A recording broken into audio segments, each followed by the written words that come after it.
नमस्कार, सत श्री अकाल सभी को। युवा बूस्टर एकेडमी पे आप लोगों का बेटा फिर से स्वागत है। पिछले कुछ दिनों से हमारी एक हफ्ते से हिस्ट्री की क्लास नहीं हो पाई थी क्योंकि मेरी तबीयत थोड़ी डाउन चल रही थी। इसके चलते मैं क्लास नहीं ले पाया था। कोई समस्या की बात नहीं बेटा, अभी दोबारा से क्लास स्टार्ट होने वाली है आप लोगों की। मंडे से, आज से आपकी हिस्ट्री क्लास कंटिन्यू रहेगी ऑलमोस्ट, क्योंकि तबीयत डाउन होने की वजह से मैं थोड़ा रेस्ट पे चला गया था, तो सर ने बीच में क्लासेस मेरी बंद कर दी थी, इसलिए। तो कोई समस्या की बात नहीं बेटा। तो हमारा जो चल रहा था वो सूर्य डायनेस्टी स्टार्ट करवानी है। जो कुछ पिछली क्लासें थी उसमें वैसा मैंने मुगल स्टार्ट करवाए थे, मुगल डायनेस्टी स्टार्ट करवाई थी। और मुगल डायनेस्टी में मुगल डायनेस्टी में हमने मुगल का ओरिजिन, यानी कि कैसे उनकी उत्पत्ति हुई, कैसे भारत आए और क्यों आए, कौन से युद्ध में उन्हें भारत के अंदर मुगल सत्ता स्थापित की थी, वे सारी बातें मैंने आप लोगों को बताई थी पिछली कुछ क्लासों में। और ये भी बताया था कि बाबर के बाद उसका पुत्र गद्दी पर बैठा, हुमायूं नाम था जिसका। और हुमायूं ने भारत के अंदर सत्ता स्थापित करी, लेकिन उसका जो शासनकाल था वो क्या रहा, डगमगाता रहा। क्यों रहा? क्योंकि उसका शासनकाल आरंभ में 1530 से लेकर कब तक रहा था बेटा? 1540 तक। क्योंकि एक बेटा शासक था जिसका नाम था शेरशाह सूरी। क्या नाम था? शेरशाह सूरी, जिसने क्या करा था, कन्नौज के युद्ध में 1540 में किसको पराजित कर दिया था? हुमायूं को पराजित कर दिया था। और हुमायूं अपनी जान बचा के कहाँ से भाग गया था? कन्नौज से भाग गया था। और भागकर कहाँ चला गया था वो? तो पाकिस्तान चलाया गया था, राजस्थान के अंदर वीरसाल के पास में, राजा वीरसाल के पास में, अमरकोट में। तो वहाँ पर कौन रहा? हुमायूं रहा कुछ समय तक। कुछ समय बाद फिर उसने अपना साम्राज्य के लिए शक्तियाँ बटोरनी शुरू कर दी, आसपास के कुछ इलाकों पर कब्जा करना स्टार्ट कर दिया। किसकी सहायता से? बैरम खां की सहायता से। आसपास के कुछ इलाके थे, काबुल थे, कांधार थे, अपने अंडर में ले लिए। और ये इंतजार करता रहा कि कब सूर्य वंश, सूर्य डायनेस्टी क्या हो, कमज़ोर हो और मैं उसके ऊपर हमला करूं और हमला करके उसको जीत लूं। फिर उसके बाद 1555 में शेरशाह सूरी के उत्तराधिकारी सिकंदर सूरी के ऊपर हमला किया जाता। किसके द्वारा बेटा? हुमायूं के द्वारा, जिसे बोला जाता है बैटल ऑफ सरहिंद। और सरहिंद के युद्ध में सिकंदर सूरी हार जाता है और दोबारा से हुमायूं भारत के अंदर मुगल सत्ता स्थापित कर देता है और वापिस आ जाता। और फिर हुमायूं की मृत्यु हो जाती है बेटा 1555 में। 1555 में मृत्यु होने के बाद दिल्ली की गद्दी खाली हो जाती है। लेकिन आगे स्टोरी बतानी है मैंने आप लोगों को एक, कि दिल्ली की गद्दी खाली हो गई थी 1555 में। और गद्दी खाली होते बीच में कौन बैठ गया था? एमू बैठ गया था गद्दी पे, एमू विक्रमादित्य। एमू विक्रमादित्य कहाँ पर आ गया था? दिल्ली की गद्दी पर बैठ गया था। दिल्ली की गद्दी पर बैठने वाला प्रथम हिंदू शासक कौन था बेटा? तो एमू था। तो एमू गद्दी पर बैठ गया था कब? 1526 में। और फिर एक युद्ध, 1555 में, 26 में तो 56 में एमू बैठ गया। और एमू के बैठने के बाद अकबर का फिर क्या कर दिया गया? राज्याभिषेक कर दिया गया और अकबर को मुगल सत्ता का राजा घोषित कर दिया गया। लेकिन गद्दी पर कौन बैठा था? हुमायूं बैठा था। और इन दोनों के बीच में युद्ध हुआ। किसके बीच में? अकबर के बीच में और एमू के बीच में। जो अकबर की तरफ से अकबर की सेना का नेतृत्व किया था वो कौन था? बैरम खां था बेटा। और उस समय अकबर की उम्र कितनी थी? एग्जाम में पूछा जाएगा आयु कितनी थी? तो 13 वर्ष के आसपास आयु थी। किसकी? अकबर की। और फिर युद्ध किसने लड़ा? तो किसने लड़ा था बेटा? बैरम खान लड़ा था। और उस युद्ध में बैरम खान जीत गया था, जिसे सेकंड बैटल ऑफ पानीपत बोला जाता है। तो ये चीज़ें मैंने बतानी है आप लोगों के। लेकिन उससे पहले बीच में एक डायनेस्टी आ जाती है बेटा, जिसका नाम है सूर्य डायनेस्टी। ये पढ़ाना आपके लिए बहुत ज़रूरी है क्योंकि एग्जाम में यहाँ से क्वेश्चन बनते ही बनते हैं। ये मोस्ट इंपॉर्टेंट टॉपिक है आपके एग्जाम के लिए, सूर्य डायनेस्टी। तो अब देखो बेटा आगे क्या करते हैं, सूर्य डायनेस्टी के बारे में पढ़ते हैं।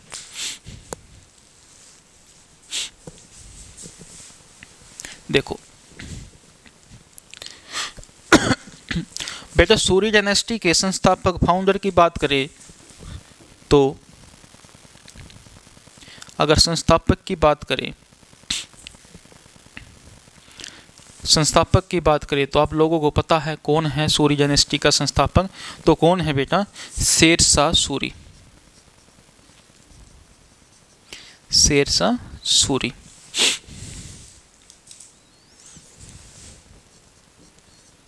शेरशाह सूरी।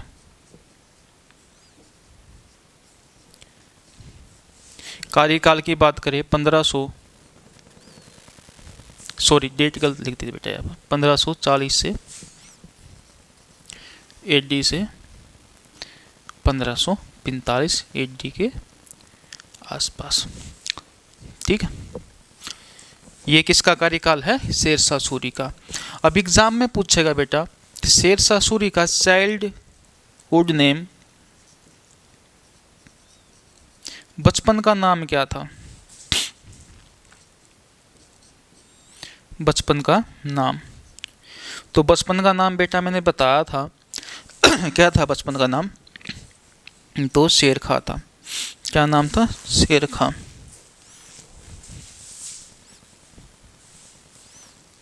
क्या नाम था? शेर खान।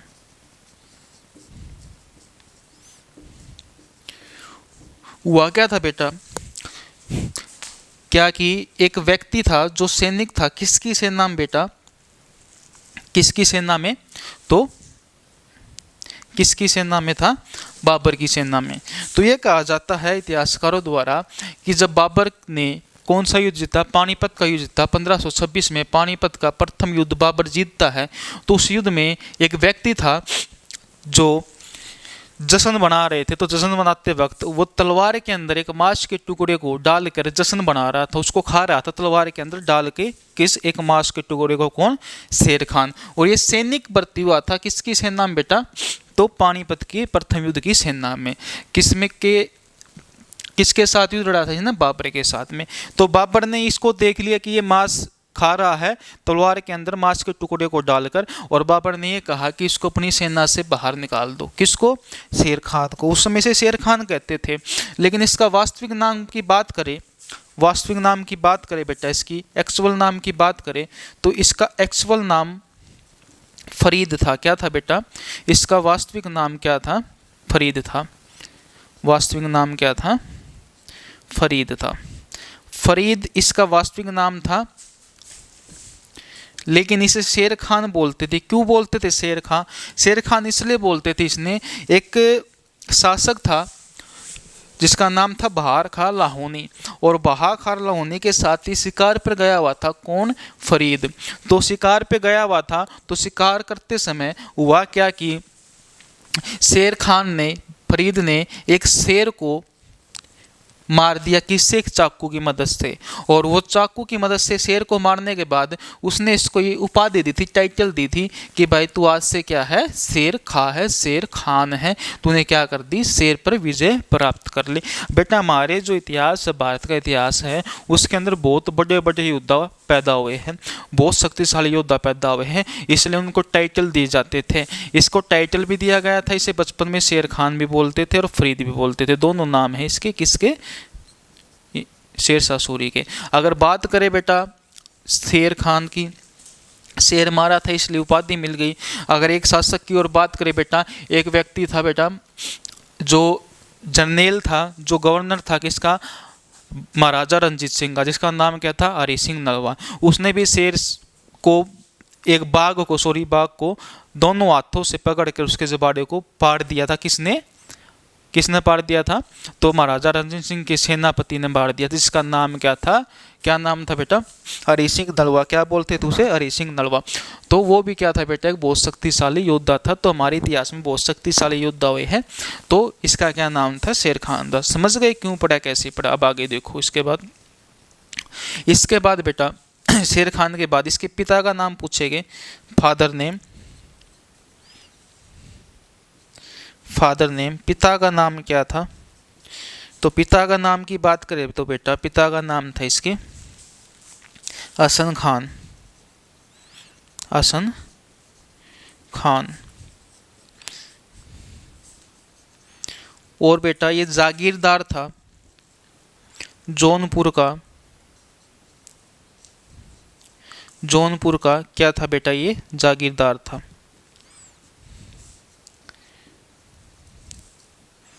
जागीरदार।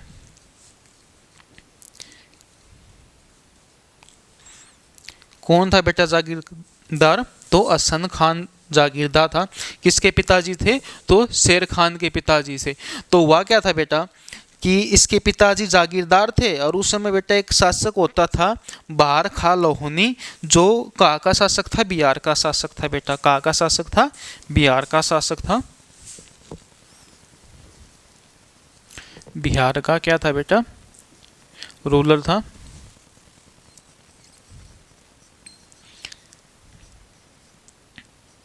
जिसका नाम क्या था बेटा? बहार खां लोहानी।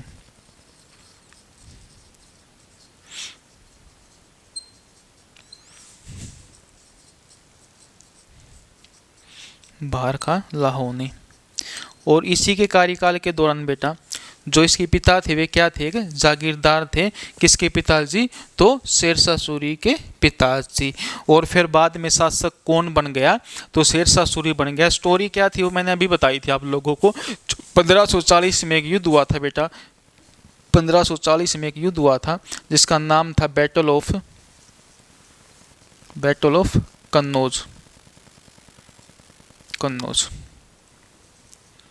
कन्नौज का युद्ध जो किस किस के बीच में हुआ था बेटा?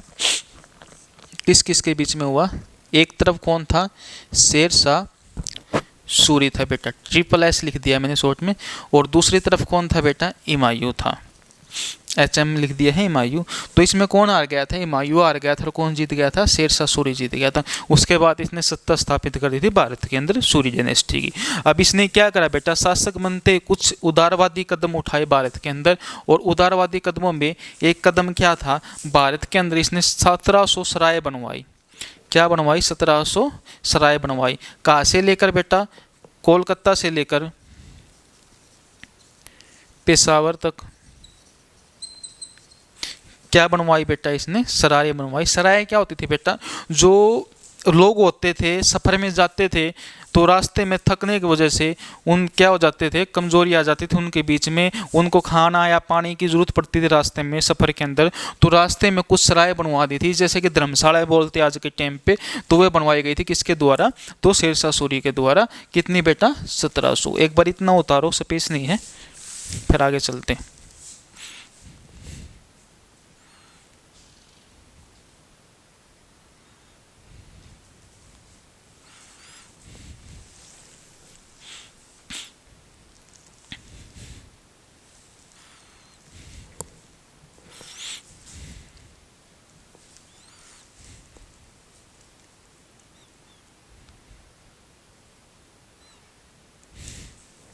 देखो बेटा आगे साफ कर देता हूँ। इसके बाद बेटा के इतिहास में एक युद्ध लड़ा जाता है शेरशाह सूरी द्वारा, जो बहुत ज़्यादा पॉपुलर हुआ, जिसे बैटल ऑफ सामेल बोला जाता है। सामेल की लड़ाई या सामेल का युद्ध। राजस्थान के दो राजपूत थे बेटा, जेता और कुप्पा। और जेता और कुप्पा और अपोजिट में कौन था? SSS शेरशाह सूरी था। दोनों के बीच में लड़ा गया था, जिसमें किसकी विजय हुई थी? शेरशाह सूरी की विजय हुई थी। तो बेटा किस किस के बीच में लड़ा गया? दो योद्धा थे राजपूत, जेता और कुप्पा। और अपोजिशन में कौन था बेटा? तो शेरशाह सूरी था। दोनों के बीच में युद्ध हुआ जिसमें शेरशाह सूरी जीता और कौन हार गए? दोनों राजपूत हार गए। बताता हूँ आपको हारने का क्या कारण था, कैसे युद्ध हुआ। देखो एक युद्ध हुआ बेटा जिसका नाम था बैटल ऑफ सामेल।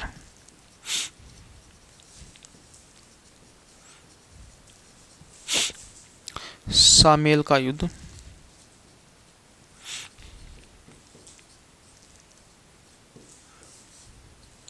किस किस के बीच में हुआ बेटा? तो एक तरफ कौन थे? शेरशाह सूरी। और दूसरी तरफ कौन था बेटा? तो जेता एंड कुप्पा। दो राजपूत थे बेटा, जेता और कुप्पा। और इन दोनों के बीच में युद्ध हुआ जिसमें शेरशाह सूरी जीत गया और ये दोनों हार गए। हुआ क्या बेटा? उस समय कर लिया जाता था, चौथ लिया जाता था। तो कर देने से इन दोनों राजपूतों ने स्वतंत्र एरिया घोषित कर दिया था। स्वतंत्र एरिया के सूबेदार बन गए थे जेता और कुप्पा। तो ये बोले कि हम मुगल बादशाह को क्या नहीं देंगे? टैक्स कर नहीं देंगे। और वो टैक्स किस पे लगता था? अनाज पे लगता था। और वो अनाज पे टैक्स लगान बोलते जिसे, वो देने से मना कर दिया था जेता और कुप्पा ने। तो इसके लिए शेरशाह सूरी खुद आया कहाँ पर, इस एरिया पर, और कर की मांग करी और कर देने से मना कर दिया। और मना करने की वजह से दोनों के बीच में युद्ध हुआ, जिसमें यह कहा जाता आरंभ में जेता और कुप्पा शेरशाह सूरी के ऊपर बहुत ज़्यादा भारी पड़ते हैं, जिसमें ऐसी कंडीशन आ जाती कि भाई शेरशाह सूरी क्या करेगा, अब पराजित हो जाएगा, शेरशाह सूरी पराजित हो जाएगा इस युद्ध में। लेकिन होता क्या है, ये कहा जाता है इतिहासकारों द्वारा, शेरशाह सूरी ये बोलता है कि मुझे कुछ वक्त दे दिया जाए युद्ध के बीच में कि मैं नमाज अदा कर लूँ, क्या कर लूँ, नमाज अदा कर लूँ।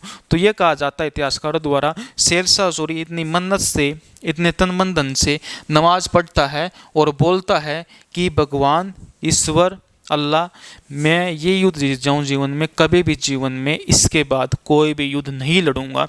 इस ये कहा जाता है कि भाई अगर कोई भी चीज़ शिद्दत से मांगी जाए, तन मन धन से मांगी जाए, तो पूरी भी हो जाती है। ठीक है, तो शेरशाह सूरी की इच्छा पूरी हो गई। कैसे पूरी हो गई, इसने जो तन मन धन से अल्लाह से पुकार की थी, अल्लाह ने इसकी पुकार को सुन लिया और ये युद्ध शेरशाह सूरी जीत गया और जेता कुप्पा इस युद्ध में मारे गए, हार गए। तब एक कहावत फेमस हुई थी, शेरशाह सूरी ने कही थी बेटा, कि शेरशाह सूरी ने यह बोला था, एक बाजरे भर मुट्ठी के लिए, एक मुट्ठी भर बाजरे के लिए, एक मुट्ठी भर बाजरे के लिए मैं हिंदुस्तान की बादशाहत को खो देता। ये बात किसने कही थी, शेरशाह सूरी द्वारा की गई थी और फिर इतिहास में बहुत ज़्यादा फेमस हो गई थी। तो याद रखना कि मुट्ठी भर बाजरे के लिए मैं हिंदुस्तान की बादशाहत को खो देता, ये बात किसने बोली थी, शेरशाह सूरी ने बोली थी। उसके बाद बेटा 2 सिक्के चलाए गए थे शेरशाह सूरी द्वारा, एग्जाम में पूछे जाएंगे। तो 2 कॉइन्स चलाए गए, 2 सिक्के चलाए गए। तो सिक्के आपसे पूछे जाएंगे, इम्पोर्टेंट हैं। अगर सिक्कों की बात करें तो बेटा एक सिल्वर चांदी का सिक्का चलवाया गया, किसके द्वारा, शेरशाह सूरी द्वारा।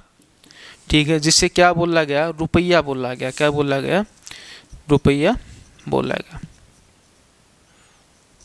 रुपया, जो आज के टाइम पर भारत की क्या है बेटा, राष्ट्रीय मुद्रा। उसके बाद बेटा कॉपर के सिक्के चलाए, तांबा के, किसके द्वारा, इसी के द्वारा, जिसे दाम बोला गया। क्या बोला गया, दाम।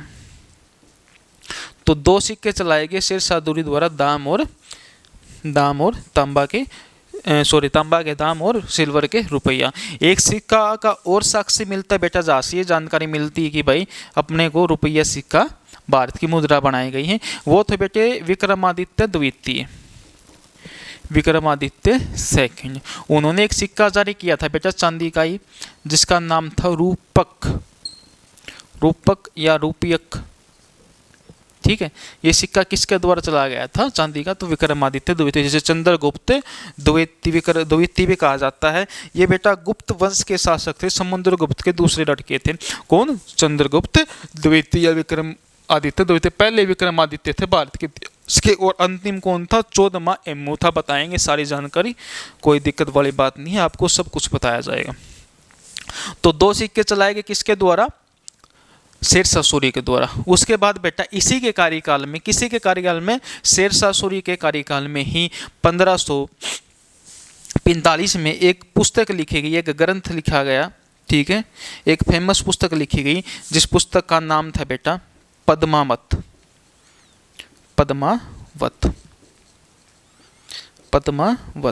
ये बुक लिखी गई किसके कार्यकाल के दौरान बेटा, शेरशाह सूरी कार्यकाल के दौरान। और इसके राइटर कौन थे बेटा, आप लोगों को पता, फेमस राइटर मलिक मोहम्मद जायसी। कौन थे, मलिक मोहम्मद जायसी।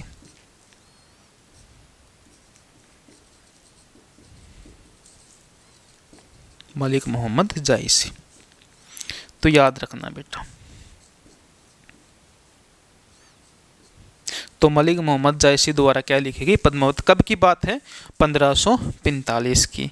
उसके बाद बेटा भारत के अंदर डाक सेवा, पोस्टल सर्विस शुरू करने वाला पहला शासक कौन था बेटा, तो शेरशाह सूरी था। पोस्टल सर्विस, डाक सेवा शुरू करने वाला पहला शासक कौन था, तो शेरशाह सूरी था। यह काम किसने करवा, शेरशाह सूरी ने। फिर दूसरा काम क्या करा बेटा इसने, पाटलिपुत्र का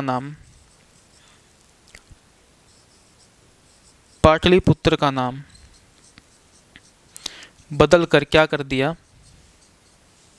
पाटलिपुत्र का नाम बदलकर क्या किया बेटा इसने, तो पाटलिपुत्र का नाम बदलकर पटना कर दिया।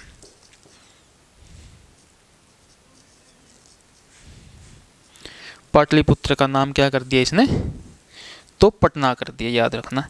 इतिहास में पूछा जाता है कि पाटलिपुत्र का नाम पटना किस शासक द्वारा रखा गया था, तो शेरशाह सूरी द्वारा रखा गया था। और एग्जाम में ये पूछ ले पाटलिपुत्र जगह के संस्थापक कौन, इस स्थान के, इस नगर के संस्थापक कौन है, तो बेटा अरेक वंश के अंतिम शासक जिसका नाम था उदयायन। तो उदयायन ने एक शहर बसा था गंगा और सोन नदी के संगम पर, और जिसका नाम क्या था बेटा, क्या था, पाटलिपुत्र या कुसुमपुरा भी कहा जाता था इसका। तो दो नदियों के संगम पे क्या बसा जाता था, बसा गया था, शहर बसा गया था। पहले इतिहास में क्या होता था बेटा, जो नदियाँ होती थी ना, अगर इतिहास की बात करें तो नदियों के अकॉर्डिंग ही क्या सभ्यता बनती थी। सभ्यता क्यों बनती थी, क्योंकि जहाँ पर नदियों का संगम होता था, दो नदियों के बीच का एरिया होता था, जिसे दोआब बोला जाता है। मैंने पिछले कुछ क्लासों में बताया आपको कि दोआब उस एरिया को बोला जाता है जो दो नदियों के बीच में आता है। और जब दो नदियों का पानी उस एरिया पर लगेगा, उस एरिया के अंदर उसका क्या आएगा, सोइल के अंदर उस पानी की क्या आएगी,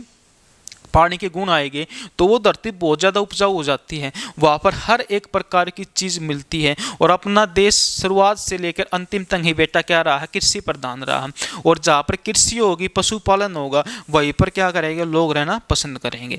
तो इसी कारण बेटा पाटलिपुत्र के इस एरिए पर ये कौन से दो नदियों के बीच में संगम पड़ता है, तो बेटा सोन और गंगा के बीच में पड़ता है। बेटा मेरी थोड़ी तबीयत डाउन है, इस वजह से थोड़ी दिक्कत हो रही है पढ़ाने में, क्योंकि मैं काफ़ी समय से बता रहा था, अभी सुबह भी आपको शुरुआत में मेरी तबीयत डाउन है, लेकिन मैं कोशिश कर रहा हूँ पढ़ाने की, आप लोगों को समझाने की, तो थोड़ा कोऑपरेट करना।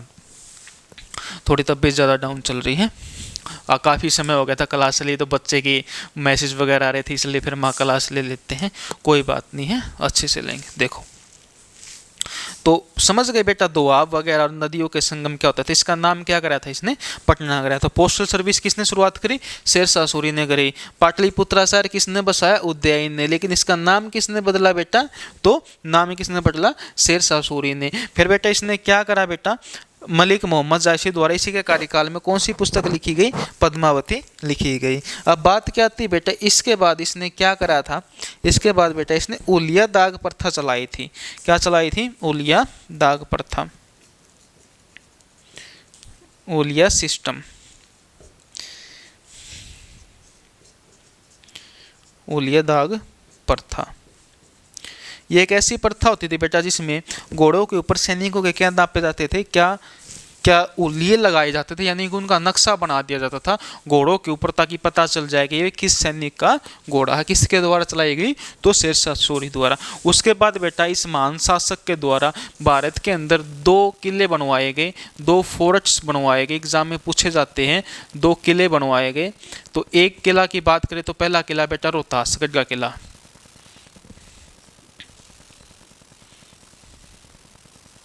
रोहतासगढ़ का किला।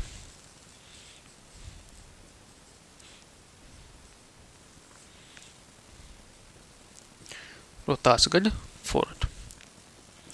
दूसरे किले की बात करें बेटा तो दूसरा किला कौन सा है, ओल्ड फोर्ट, ओल्ड फोर्ट पुराना किला। कहाँ पर बेटा, दिल्ली के अंदर है। और ये कहाँ पर है, साफ कर देता हूँ थोड़ा मैं,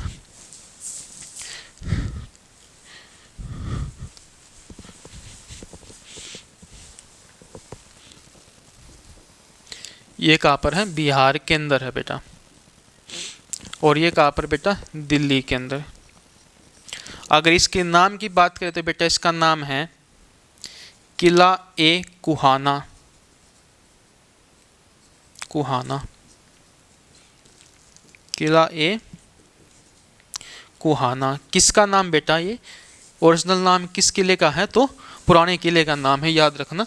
तो पुराने किले का पुराना नाम क्या है बेटा, पहले क्या पुकारते थे शेरशाह सूरी के कार्यकाल में, तो किला ए कुहाना। और इसके कार्यकाल में एक व्यक्ति होता था बेटा जिसका अहम रोल था, राजस्व बोर्ड का प्रधान होता था, राजस्व बोर्ड का प्रधान होता था, रिवेन्यू ऑफिस का, रिवेन्यू डिपार्टमेंट का, जो रिवेन्यू बारे के रिवेन्यू को डिपार्टमेंट का अधिकारी होता था, जिसका नाम था बेटा टोडरमल। ये वही टोडरमल है बेटा जो अकबर के नवरत्नों में जिसकी गिनती होती है, किसकी गिनती होती है? अकबर के नवरत्नों में। इंक डाल लेता हूँ एक बार। तो अकबर के नवरत्नों में किसकी गिनती होती है बेटा? टोडरमल की। तो टोडरमल क्या था? राजस्व विभाग का अधिकारी था। किसके कार्यकाल में बेटा? तो शेरशाह सूरी के कार्यकाल में। तो ये सारे काम किसके द्वारा करवाए गए बेटा? तो शेरशाह सूरी के द्वारा करवाए गए थे। और एक विशेष काम किया था बेटा इसने, भारत के अंदर ग्रैंड ट्रैंक रोड की स्थापना करने वाला व्यक्ति भी कौन था बेटा?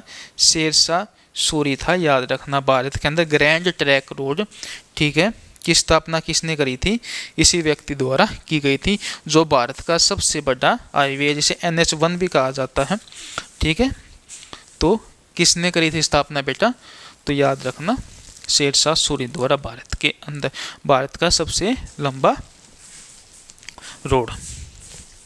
अगर उसके इतिहास की बात करें उस रोड की, तो सबसे पहले ये माना जाता है कि उस रोड को बढ़ाने का काम चंद्रगुप्त मौर्य ने किया था। लेकिन उस रोड को कश्मीर से कन्याकुमारी तक कच्चा बनाया गया था, किसके द्वारा? चंद्रगुप्त मौर्य के द्वारा। बाद में इसके द्वारा उसको पक्का कर दिया गया था। फिर भारत के अंदर एक वायसराय आया था जिसका नाम था लॉर्ड ऑकलैंड, उसने इसको व्यवस्थित कर दिया था। इसका नाम क्या कर दिया था? ग्रैंड ट्रैंक रोड कर दिया था। पहले इस मार्ग को शेरशाह सूरी मार्ग कहा जाता था। सबसे लंबा मार्ग था, किसने नाम टेका था इसका? शेरशाह सूरी मार्ग, शेरशाह सूरी ने। और इसका ग्रैंड ट्रैंक रोड किसने नाम टेका? तो एक अंग्रेज था बेटा जो वायसराय था भारत का, लॉर्ड ऑकलैंड। याद रखना, नोट कर लेना, ठीक है। उसके बाद क्या था बेटा? आगे देखो,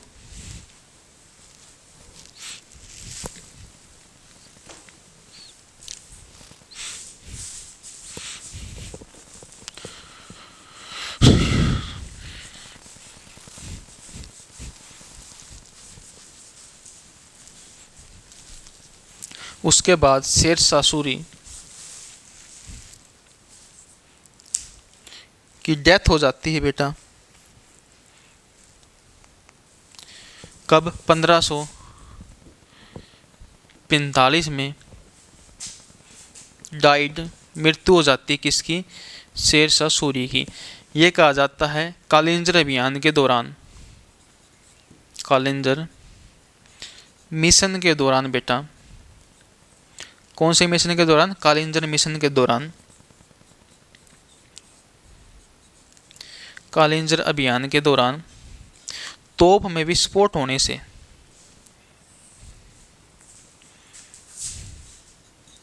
तोप में विस्फोट होने से किसकी डेथ हो जाती है? तो शेरशाह सूरी की हो जाती है। कई इतिहासकार यही कारण बताते हैं किसका? शेरशाह सूरी की मृत्यु का। लेकिन याद रखना बेटा, कई बार एग्जाम में शेरशाह सूरी की डेट ऑफ बर्थ पूछ ली जाती है। तो बर्थ डेट पूछ ले, मृत्यु का तो बता दिया मैंने 1542 में हुई थी। अगर डेट पूछ ले तो 1586 है बेटा, ठीक है। कहाँ पर हुआ था? होशियारपुर, होशियारपुर। तो होशियारपुर बेटा कहाँ पर है फिलहाल? फिलहाल कहाँ पर है होशियारपुर? तो होशियारपुर बेटा फिलहाल अगर बात करें होशियारपुर डिस्ट्रिक्ट की, तो पंजाब के अंदर पड़ता है बेटा। होशियारपुर कहाँ पर पड़ता है? पंजाब के अंदर पड़ता है, ठीक है। कहाँ पर है? पंजाब में। तो कब डेट ऑफ बर्थ इसकी? 1486। कई किताबों में 1472 मिलेगी, तो एक कई किताबों में एरर है बेटा, इसको याद रखना, ये गलत है। कई 72 याद कर लो, ठीक है। तो रियल क्या है? 86 है। तो याद रखना, ये कौन था? शेरशाह सूरी था। फिर इसके बेटा उत्तराधिकारी बनते हैं, उत्तराधिकारी शासक बनते हैं इस्लाम शाह सूरी और आदिल शाह सूरी। ये दोनों किसके बेटे थे? शेरशाह सूरी के बेटे थे। और फिर आदिल शाह सूरी का बेटा जो लास्ट शासक बनता है बेटा, वो सिकंदर सूरी होता है। कौन होता है बेटा? सिकंदर सूरी, सिकंदर सूरी होता है। और फिर अगला शासक कौन बनता है बेटा? सिकंदर सूरी बनता है। और सूरी फिर किस युद्ध में हार जाता है हुमायूं के हाथों? 1555 में, 1555 में एक युद्ध होता है बेटा जिसका नाम है बैटल ऑफ सरहिंद। और सरहिंद के युद्ध में हुमायूं द्वारा शेरशाह सूरी ना सॉरी शेरशाह नहीं,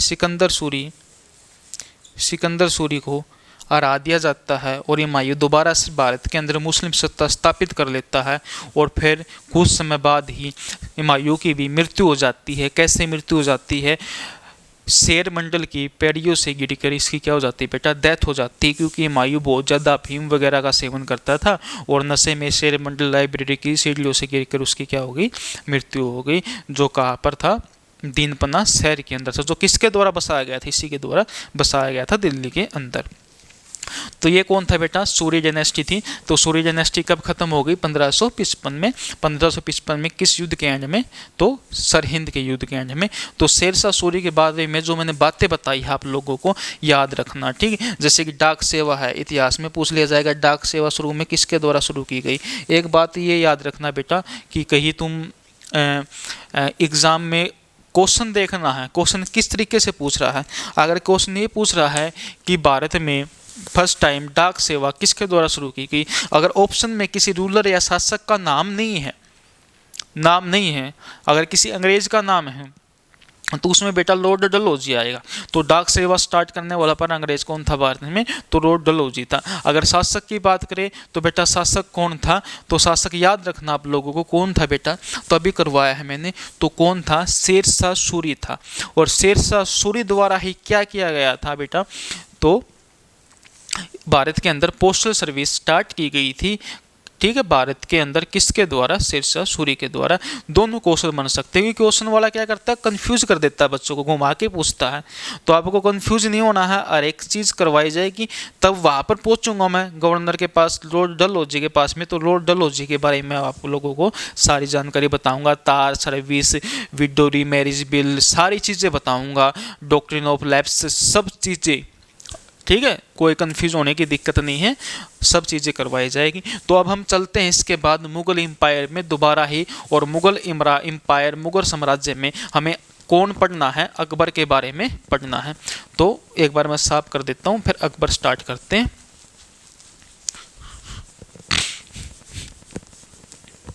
साफ ही नहीं हो रहा है यार।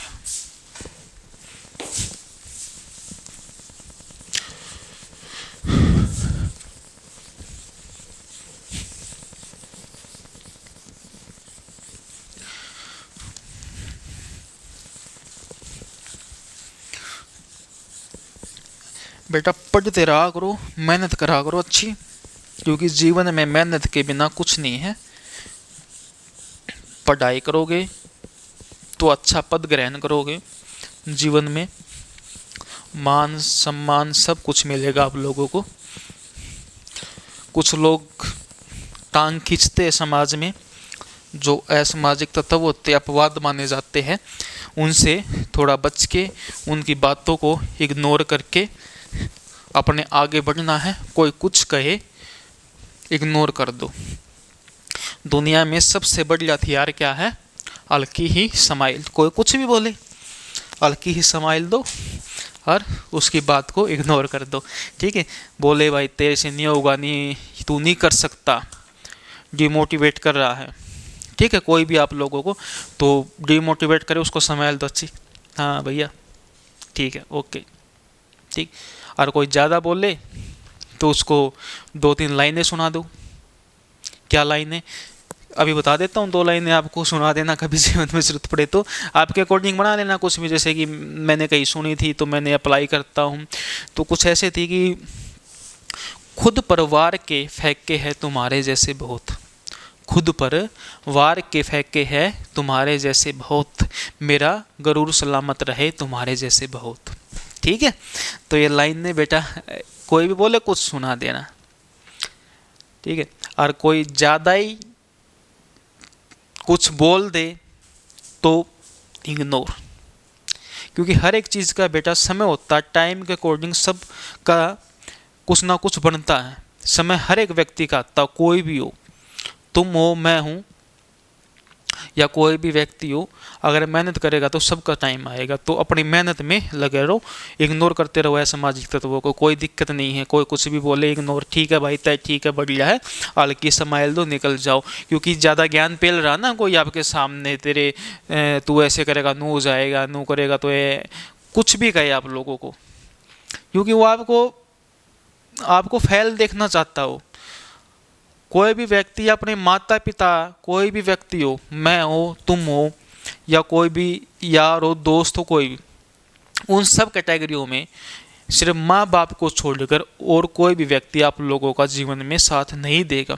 वही दो व्यक्ति है जो आपको हर समय गाइडलाइंस देंगे, हर समय आपका क्या करेंगे, आपके साथ खड़े रहेंगे। और जीवन में बेटा कोई भी व्यक्ति आपके साथ नहीं खड़ा रहेगा, बता देता हूँ। सब क्या करते, टांग खींचने वाले होते, कोई भी हो, XYZ, तो याद रखना। चलो आगे चलते हैं, हम कोई क्या पढ़ते हैं, तो अकबर पढ़ते हैं। तो अकबर के बारे में पढ़ेंगे।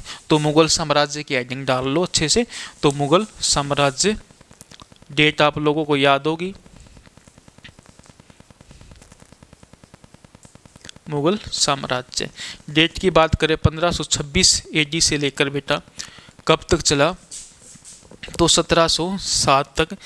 ये डेट मिडेवल इंडिया की बेटा, यानी कि औरंगजेब की मृत्यु तक, और भारत के अंदर पानीपत के प्रथम युद्ध से। तो बाबर हो चुका है, हुमायूं हो चुका है। हुमायूं के बाद भारत के अंदर कौन आता है बेटा, अकबर आता है।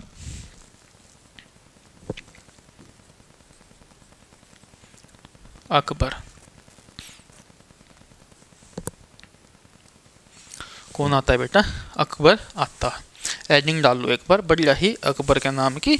और फिर देखो आगे चलते हैं। देखो बेटा,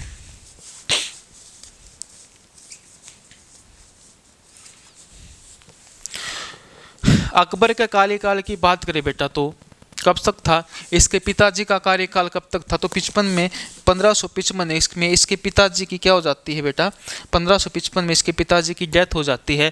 लेकिन इसके पिताजी की डेथ होने के बाद मैंने अभी बताया था आप लोगों को, तो बीच में एक शासक आके बैठ जाता भारत की गद्दी पर, जिसका नाम क्या था, M विक्रमादित्य था। तो इसके कार्यकाल की बात करें तो इसका कार्यकाल 1556 से स्टार्ट होकर बेटा 1605 AD तक रहता है। किसका बेटा, तो अकबर का।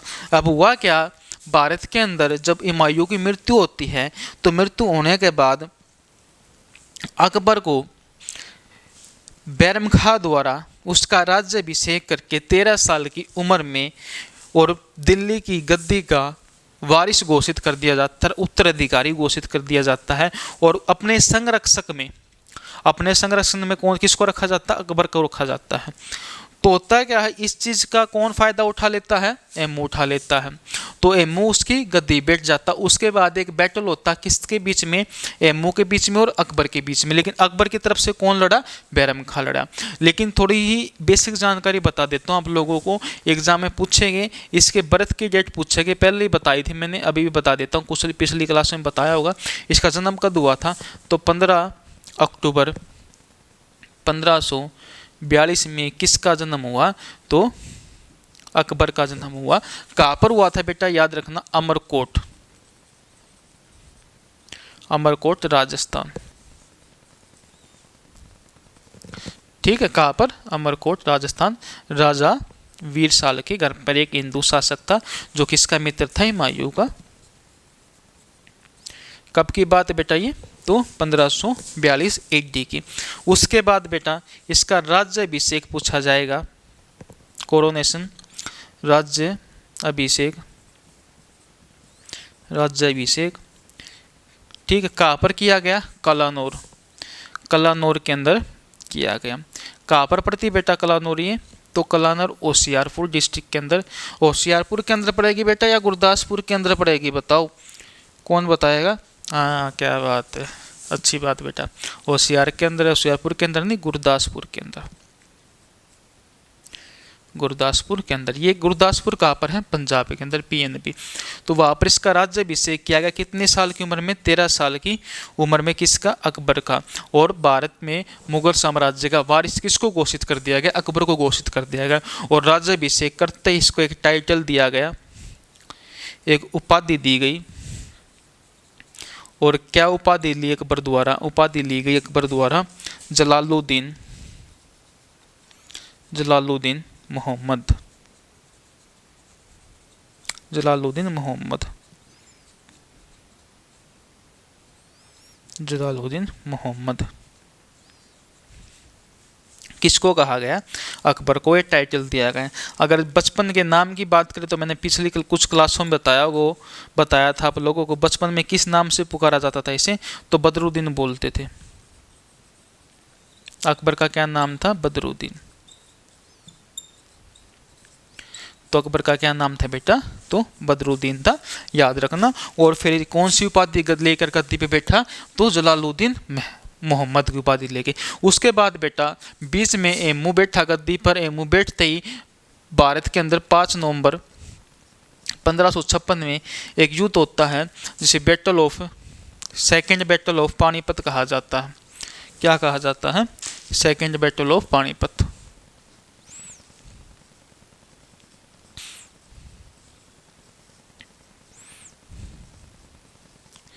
ठीक है, हिंदी में लिख लेना बेटा, मैंने इंग्लिश में लिख दी, वहाँ पर कोई दिक्कत नहीं। तो सेकेंड बैटल ऑफ पानीपत कब? 5 नवंबर 1556 में। किसके बीच में हुआ बेटा? तो एक तरफ कौन था बेटा? अकबर था। कौन था? अकबर। अकबर की तरफ से किसने लड़ा? बैरम खान ने। ठीक, किसने लड़ा? बैरम खान ने। और इसमें कौन जीता बेटा? अकबर जीता। दूसरी तरफ कौन था बेटा? एमू था। कौन था? एमू विक्रमादित्य। विक्रमादित्य। तो इस युद्ध में एमू हार जाता है, अकबर जीत जाता है। क्या कारण था? क्यों हारा एमू? एमू बहुत शक्तिशाली शासक था बेटे, इतिहास में ये कहा जाता है। एमू ने जीवन में 22 युद्ध लड़े और 22 के 22 जीते, एक भी नहीं हारा, 23 में हारा था। क्यों हारा? हुआ क्या, जब युद्ध चल रहा था तो युद्ध के दौरान एमू हाथी के ऊपर सवार होकर सेना के अंदर से आ रहा था। तो जब युद्ध चल रहा था, युद्ध के बीच में कोई तीर आके एमू की आंख में लग गया। किस में लग गया? आंख में लग गया। और आंख में लगते ही एमू बेहोश होके हाथी से नीचे गिर गया। और नीचे गिरने के कुछ समय बाद जब एमू को होश आया तो एमू ने तीर को पकड़ के बाहर निकाल लिया। क्या कर लिया?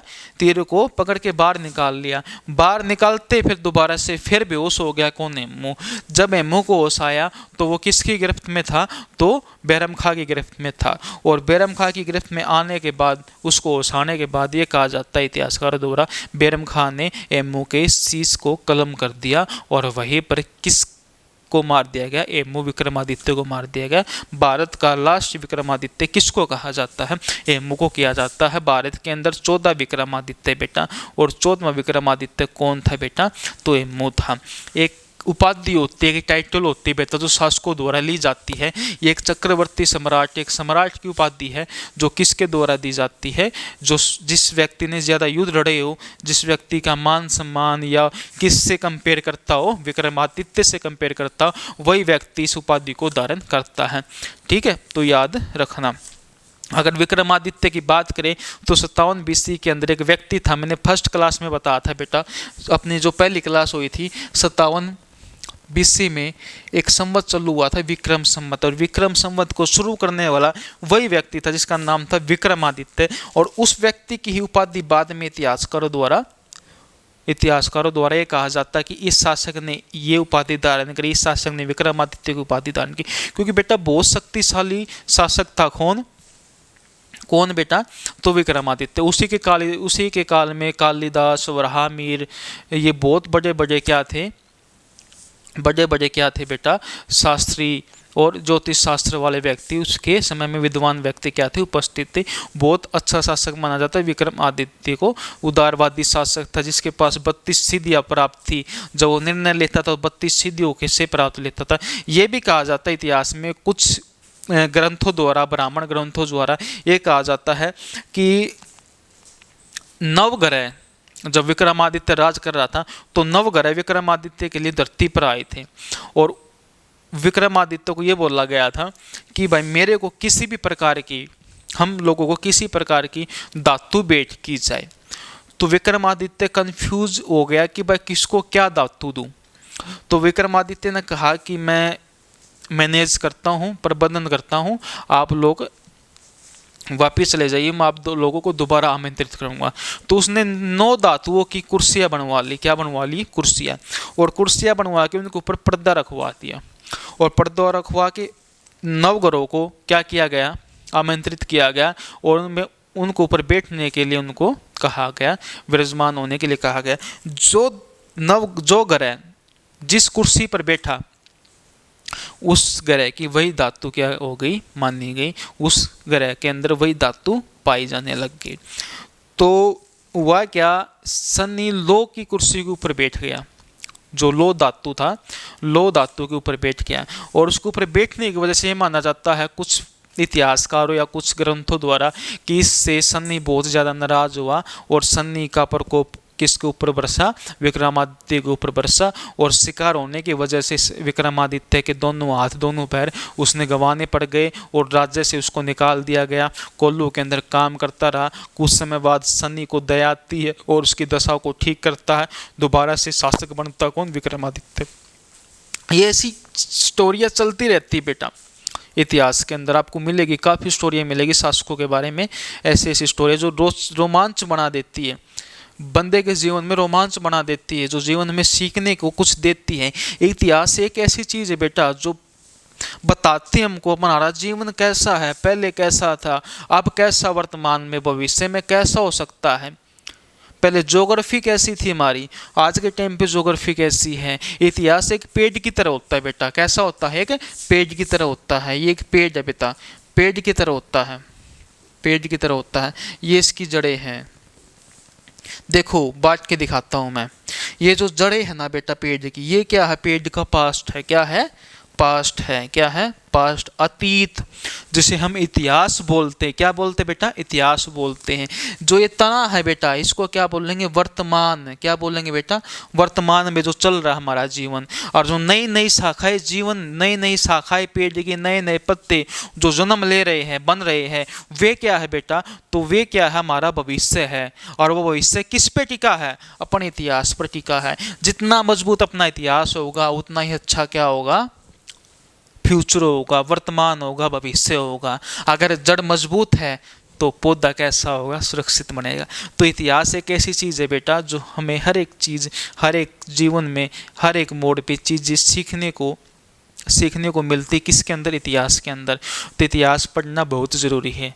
तभी तो एक व्यक्ति ने, महान व्यक्ति ने, एक विद्वान ने ये बोला है, the cannot make history who forget history.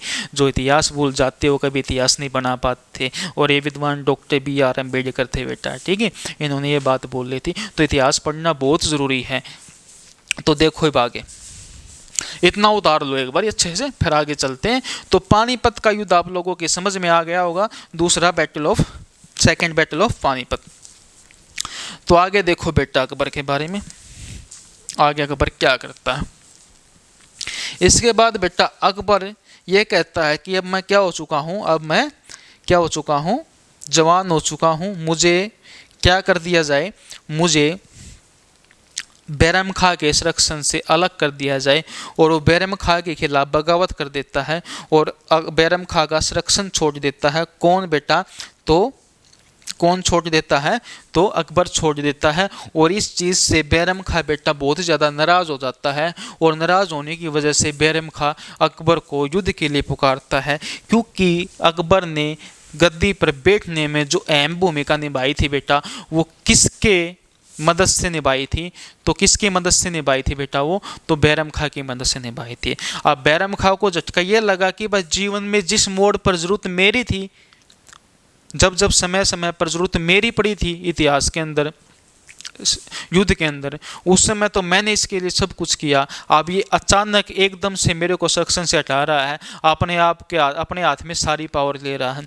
तो इस चीज़ से बैरम खां नाराज़ हो जाता है, और नाराज़ होने की वजह से बेटा बैरम खां इसको युद्ध के मैदान में बुलाता है। और 1560 में एक युद्ध होता है बेटा, जिसे बोला जाता है बैटल ऑफ, क्या बोला जाता है बेटा, बताओ, बैटल ऑफ क्या कहा जाएगा, 1560 में होता है तिलवाड़ा। क्या होता है बेटा, बैटल ऑफ तिलवाड़ा।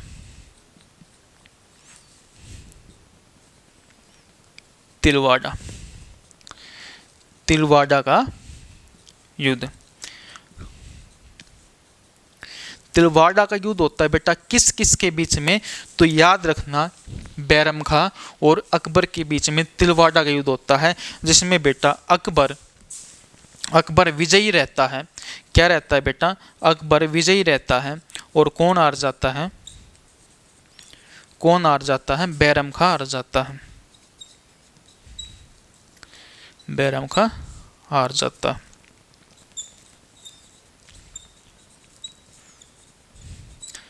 और बैरम खां हारने के बाद अकबर द्वारा बैरम खां को बेटा इतिहास में कहा जाता है, तालीवाड़ा का युद्ध हारने के बाद इतिहास में इसको हज यात्रा के लिए भेज दिया जाता अकबर के द्वारा।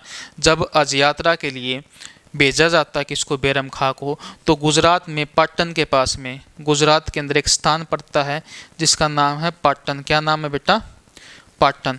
पाटन में हत्या कर दी जाती कुछ लोगों द्वारा, कुछ व्यक्ति द्वारा, किसकी, तो बैरम खां की, और बैरम खां मर जाता है। इतिहास में ये कहा जाता जब बैरम खां की मृत्यु होती तो बैरम खां की मृत्यु होते ही बैरम खां की पत्नी और बैरम खां का बच्चा यानी कि पुत्र अकबर के पास आते हैं और बोलते हैं कि हमारा सब कुछ खत्म हो गया, आपकी वजह से हमारे पति और इस बच्चे के पिता क्या हो गए, मर गए।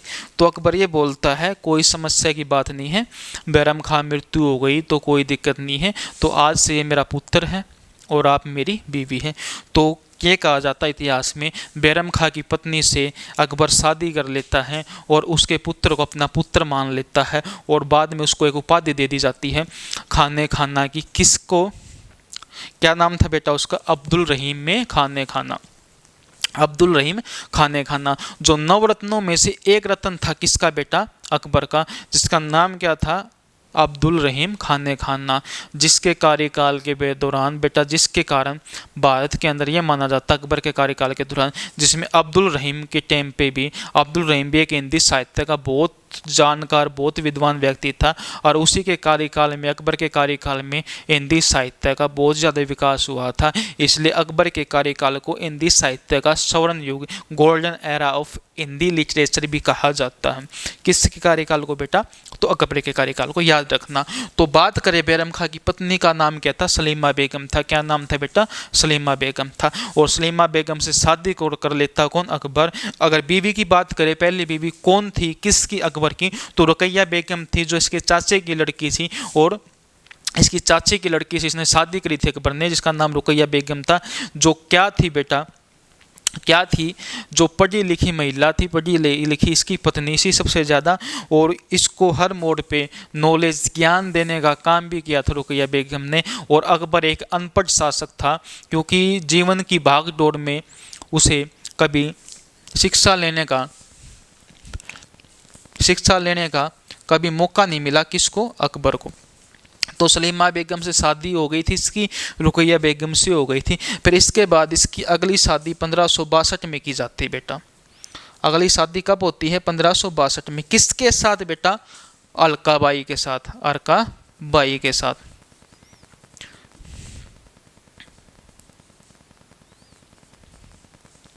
अलकाबाई,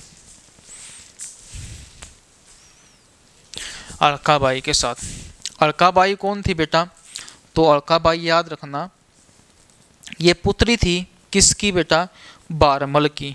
किसकी, बारमल की। और बारमल का आगा शासक था बेटा आमेर का।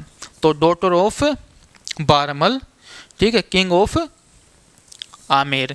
तो आमेर के शासक बारमल की लड़की थी अलकाबाई। तो अलकाबाई के साथ शादी हुई अकबर की 1562 के अंदर, और 1562 में अलकाबाई के साथ शादी हुई। उसके बाद बेटा, उसके बाद अलकाबाई को इतिहास में कई इतिहासकार इसे जोधाबाई के नाम से पुकारते हैं। किसके नाम से पुकारते हैं, जोधाबाई के नाम से पुकारते हैं। इतिहास में बेटा दो जोधाबाई हैं, एक तो अलकाबाई जिसे जोधाबाई के नाम से पुकारा जाता है, एक जहांगीर की पत्नी है, याद रखना, किसकी पत्नी है, जहांगीर की पत्नी है। और एक जहांगीर की पत्नी को कहा जाता है, क्या कहा जाता है बेटा, जहांगीर की पत्नी को जगत गोसाई नाम था जिसका, और जगत गोसाई को ही जोधाबाई के नाम से पुकारा जाता है। कई इतिहासकार वास्तविक रूप से जो जोधाबाई मानते हैं, वो जो जोधाबाई मानते हैं वो जहांगीर की पत्नी को मानते हैं, न कि इसको मानते हैं।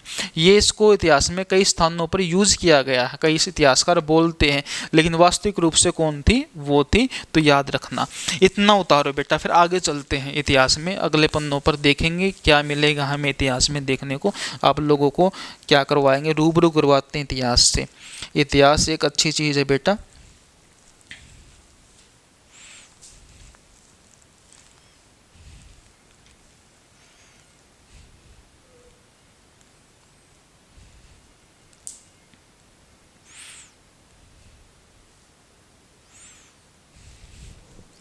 देखो बेटा आगे चलते हैं। और बेटा एक चीज़ और याद रखना, इससे मरियम उल जमानी भी कहा जाता है, मरियम उल जमानी।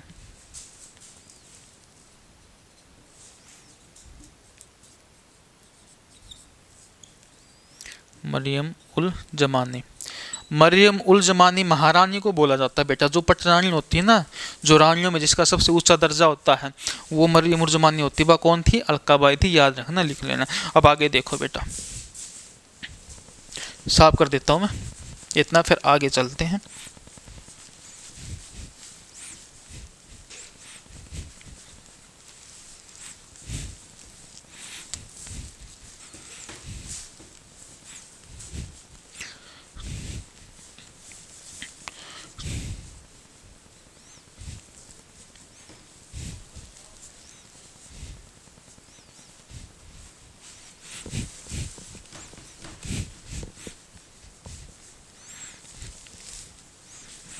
देखो इसके बाद बेटा ये कहा जाता है, जब अलकाबाई के साथ शादी होती है, किसकी बेटा?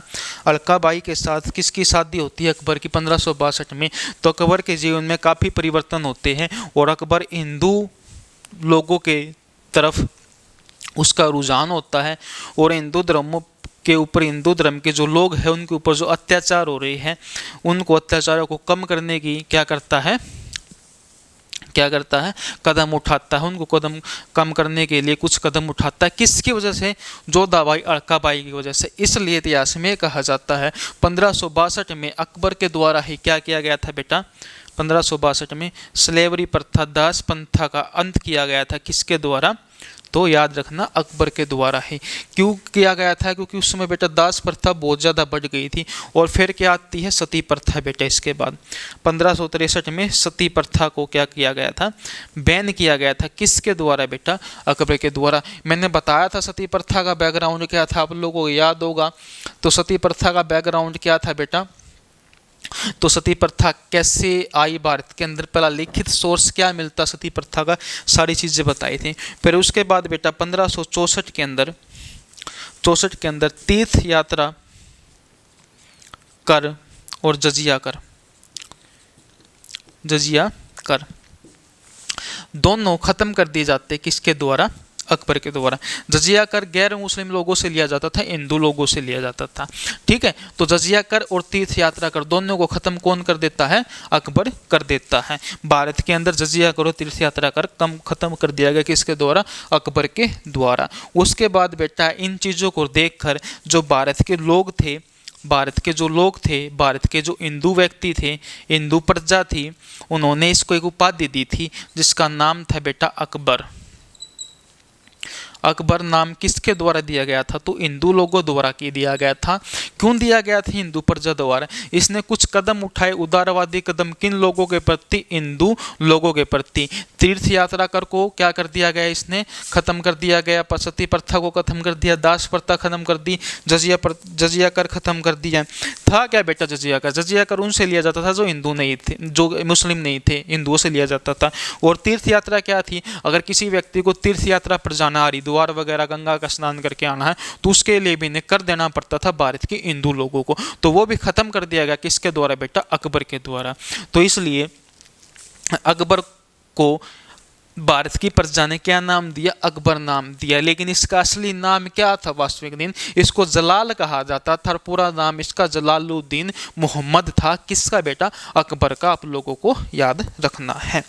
तो 1564 में इसने क्या किया बेटा? भारत के अंदर तीर्थ यात्रा कर को खत्म कर दिया गया। उसके बाद बेटा 1573 में अकबर कहा जाता है बेटा, 1572 में, सॉरी 73 में नहीं, 1573 में कहाँ पर जाता है? तो 1573 में, एक बार इतना उतार लो फिर साफ कर देता हूँ, सारी चीज़ें आएगी नहीं यहाँ पर। 1573 में गुजरात अभियान पर जाता है। कौन? अकबर। और गुजरात अभियान पर ये विजय प्राप्त कर लेता है। और विजय प्राप्त करने में इसका जो अहम योगदान दिया, जिस व्यक्ति ने, जिस सैनिक ने इसके लिए ज़्यादा एफर्ट करे इस अभियान को जीतने के लिए, वो व्यक्ति कौन था? अब्दुल रहीम खान ने खाना। तो अब्दुल रहीम खान ने खाना का थोड़ा बहुत ज़्यादा अहम रोल रहा था। इसलिए ये कहा जाता है कि अकबर ने अब्दुल रहीम खाने खाना को उपाधि दी थी खाने खाना की। खाने खाना की उपाधि उसको दी जाती है जो वास्तविक रूप से उस व्यक्ति का पुत्र नहीं है, खून का संबंध नहीं है, लेकिन उसे अपने पुत्र से जो ब्लड रिलेशन वाला जो पुत्र होता है उससे बढ़कर माना जाता है, उसको ये उपाधि दी जाती है। किसके द्वारा दी गई थी? तो अकबर द्वारा दी गई थी, याद रखना। देखो इतना उतार लिया होगा आप लोगों ने, आगे देखो।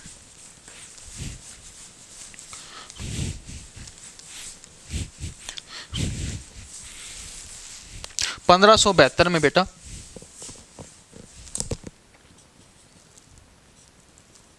गुजरात अभियान,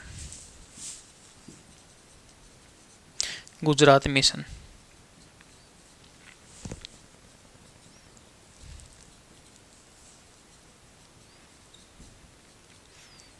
गुजरात अभियान पर कौन जाता है बेटा? अकबर जाता है।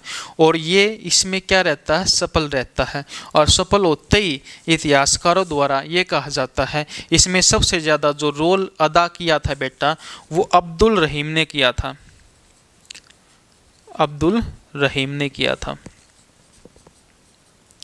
अब्दुल रहीम ने इसका क्या किया था बेटा? अहम रोल था, इसलिए इसे खाने खाना की उपाधि दी गई थी। खाने खाना की टाइटल मिला हुआ था इसे। किसके द्वारा दिया गया था? अकबर द्वारा दिया गया था। उपाधि दी गई थी किसके द्वारा? अकबर के द्वारा। खाने खाना, खाने खाना, ठीक है। गुजरात अभियान के बाद इसने 1573 में बेटा 1573 में एक दरवाजा बनवाया जिसका नाम था बेटा बुलंद दरवाजा। क्या नाम था बेटा? बुलंद दरवाजा। किसके द्वारा बनवाया गया बेटा? तो अकबर के द्वारा बनवाया गया। कब बनवाया गया बेटा? तो कब बनवाया गया? 1573 में। और कहाँ बनवाया गया? फतेहपुर सीकरी, फतेहपुर सीकरी, फतेहपुर सीकरी के अंदर क्या बनवाया गया? दरवाजा बनवाया गया। कौन सा? बुलंद दरवाजा। एग्जाम में काफ़ी बार पूछा जाता है बेटा बुलंद दरवाजा कहाँ पर है? तो फतेहपुर सीकरी के अंदर है, ठीक है। तो फतेहपुर सीकरी के अंदर बनाया गया था। और फिलहाल इसको बेटा 1986 में यूनेस्को में शामिल कर दिया गया। यूनेस्को में 1586 में। ये एक हेरिटेज साइट भी है बेटा, याद रखना, हेरिटेज साइट है। विरासत स्थल बोला जाता है इसको। क्या बोला जाता है? विरासत स्थल। क्यों कहा जाता है? एक यूनेस्को एक संस्था है बेटा जो यूनाइटेड नेशन द्वारा बनाई गई है, जो एजुकेशनली, सोशली, कल्चरल ऑर्गेनाइजेशन है। अगर कोई भी ऐसी वस्तु है जिसका लिंक एजुकेशन से है, सोशल यानी कि सामाजिक से है, समाज से रिलेटेड, कल्चर सांस्कृतिक चीज़ों से है, तो उसको ये विरासत स्थल में शामिल कर देती है कि वो चीज़ प्रेजेंट में, वर्तमान में ऐसी चीज़ दोबारा से विकसित नहीं हो सकती। ये एक हमारा इतिहास है, इसको विरासत स्थल में संभाल कर रखना पड़ेगा। तो उसको शामिल किया जाता है किसके द्वारा? यूनेस्को के द्वारा। तो बेटा बुलंद दरवाजा बनवाया गया कहाँ पर? फतेहपुर सीकरी के अंदर। फिर बेटा क्या करवाया गया? इबादत खाना बनवाया गया। पंचमहल बनवाया गया कहाँ पर? फतेहपुर सीकरी के अंदर ही। और फिर मरियम महल बनवाया गया। और सलीम चिश्ती का मकबरा भी बनवाया गया कहाँ पर? यहीं पर बेटा। तो इबादत खाना भी कहाँ पर बेटा? इबादत खाना भी कहाँ पर है? तो फतेहपुर सीकरी में है। पंचमहल कहाँ पर बेटा? तो याद रखना कहाँ पर है? फतेहपुर सीकरी के अंदर। फिर मरियम महल जोधाबाई के लिए, अलकाबाई के लिए मरियम महल फतेहपुर सीकरी। और फिर क्या बेटा आखिरी में इधर लिख देता हूँ, ज़्यादा नीचे हो जाएगा, सलीम चिश्ती का मकबरा। सलीम चिश्ती का मकबरा। ये वही व्यक्ति बेटा, ये इसके धार्मिक गुरु थे जिनको ये बहुत ज़्यादा मानता था। कौन? अकबर। तो सलीम चिश्ती का मकबरा कहाँ पर है? तो फतेहपुर सीकरी में। इसकी बहुत ज़्यादा मान्यता थी। अकबर इस फतेहपुर सीकरी के अंदर सलीम को बहुत ज़्यादा मानता था, बाबा सलीम को। ये चिश्ती संप्रदाय से बिलोंग करते थे। इसमें क्या होता है बेटा? जो सूफी संत होते हैं इसमें क्या होते हैं बेटा, सिलसिले होते हैं, जिसमें चिश्ती सिलसिला होगा, नक्सलबंदी सिलसिला होगा, ये क्या होते हैं, सिलसिले होते हैं। उनमें कौन सा था, चिश्ती। उसमें सलीम चिश्ती को बहुत ज़्यादा मान्यता थी। किसके, कौन मानता था, अकबर मानता था। और उस समय बहुत ज़्यादा मान्यता भी थी इस व्यक्ति की, सूफी संत की। और इसी की कृपया से ये माना जाता है कि 1569 में बेटा, कब, 1569 AD में अकबर को पुत्र की प्राप्ति हुई थी। किसकी प्राप्ति हुई थी, एक पुत्र की प्राप्ति हुई थी। और उस पुत्र का नाम क्या था बेटा, सलीम था। क्या नाम था, सलीम था। कब प्राप्ति हुई, 1569 में। किसकी कृपा से, तो बाबा सलीम चिश्ती की कृपा से, यानी कि आशीर्वाद से कौन पैदा हुआ था, सलीम पैदा हुआ था। और इसलिए बाबा सलीम के आशीर्वाद से पैदा हुआ है, उनकी कृपा से पैदा हुआ है, इसलिए इसका नाम भी सलीम रख दिया गया था। लेकिन इतिहास में बाद में इसे बेटा अलग नाम से पुकारा गया। इससे भारत के अंदर जहांगीर के नाम से पुकारा गया, जो अगला भारत का शासक बनता मुगल साम्राज्य का, जिसका नाम क्या था बेटा, जहांगीर था। और जहांगीर भारत का अगला शासक बनता है। तो लेकिन अभी ख़त्म नहीं हुआ बेटा अपना ये। तो 1573 में ये चीज़ें हो गई। 1573 में ये चीज़ें होने के बाद अगला शासक बेटा भारत के अंदर, सॉरी अगला शासक नहीं, अगली चीज़ें बेटा अकबर के द्वारा, इतना होता, और एक बार साफ करता हूँ, आएगी नहीं यहाँ पर सारी चीज़ें। आज की थोड़ी इंटरेस्टिंग क्लास है, अकबर चल रहा है ना, कंप्लीट नहीं होगा, 2-3 चीज़ें बता देता हूँ, फिर आगे क्लास में करते हैं कंटिन्यू। देखो 2-3 चीज़ें मैं आपको बताता हूँ अभी ये साफ करके।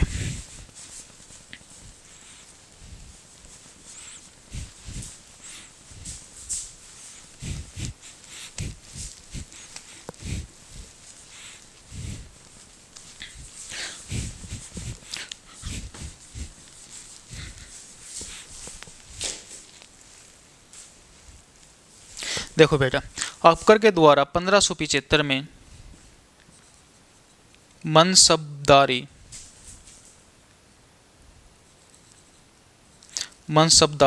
सिस्टम शुरू किया गया। मनसबदारी प्रथा शुरू की गई। मनसबदारी प्रथा क्या थी बेटा, ये मनसबदारी प्रथा एक सैनिक प्रथा थी, जिसमें एक व्यक्ति को चुना जाता था, एक विशेष पर्सन को चुना जाता था, जो सैनिकों के ऊपर एक प्रधान बनाया जाता था। यानी कि मनसब बोलते थे उसको, क्या बोलते थे, मनसब बोलते थे। और ये मनसब 10 सैनिकों से लेकर हजारों सैनिकों तक इसकी क्या हो सकती थी, सैनिकों की संख्या हो सकती थी। सबसे छोटा मनसब होता था वो 10 सैनिकों के ऊपर एक प्रधान होता था। और एग्जाम में अगर पूछे, काफ़ी बार एग्जाम में क्वेश्चन भी आया है कि अकबर के कार्यकाल में सबसे बड़ा मनसब किसको प्राप्त था, तो मान सिंह को प्राप्त था। तो सबसे बड़ा मनसब कौन था, मान सिंह था। उस समय सबसे बड़ा कौन था, सबसे ज़्यादा सैनिक किसके अंडर में आते थे, मान सिंह के अंडर में आते थे।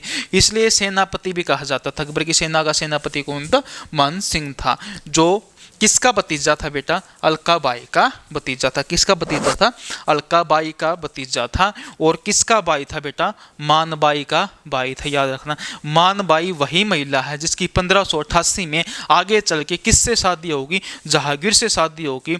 और जहांगीर के से शादी होने के बाद बेटा एक पुत्र की प्राप्ति होगी, जिस पुत्र का नाम खुसरो होगा। और खुसरो बेटा फिर 1606 में अर्जन देव के साथ मिलकर विद्रोह कर देता है। इतिहास में यह बोला जाता है सिख धर्म के 5वें गुरु अर्जन देव जी के साथ मिलकर विद्रोह कर देता है। विद्रोह तो क्या किया था, ये माना जाता है 1606 में बगावत कर देता कौन, खुसरो, कि मैं अगला बादशाह बनूंगा। तो जहांगीर ये बोलता है कि ऐसा कौन व्यक्ति बोल रहा है कि तू बादशाह बनने के लायक है। तो खुसरो खां बोलता है कि सिख धर्म के 5वें गुरु अर्जन देव जी कह रहे हैं ये बात। तो जहांगीर सिख धर्म के 5वें गुरु अर्जन देव जी की हत्या कर देते हैं। और उसके बाद ये 1606 में ये घटना घटित हो गई। तो किसकी बहन थी, मान बाई, मान सिंह की बहन थी। और सब बड़ा मनसब किसको प्राप्त था, तो याद रखना किसको प्राप्त था बेटा, तो मान सिंह को प्राप्त था। ये चीज़ें याद रखनी है आप लोगों को। उसके बाद बेटा अकबर ने एक पॉलिसी चलाई थी जिसका नाम था पॉलिसी ऑफ सुलह-ए-कुल। सुलह-ए-कुल, सुलह-ए-कुल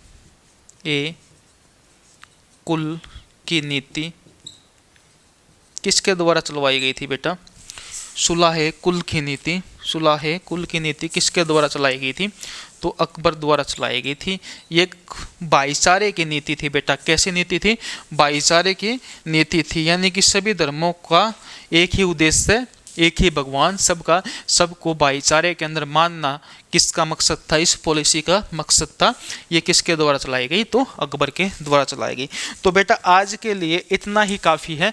अगली क्लास में पढ़ाएंगे आपको हल्दी घाटी के युद्ध के बारे में जानकारी बताएंगे अच्छे से, और कुछ अकबर रहता है उसके बारे में भी बताएंगे। सारे नवरत्न वगैरह सब चीज़ें अगली क्लास में चीज़ें कंटिन्यू करेंगे।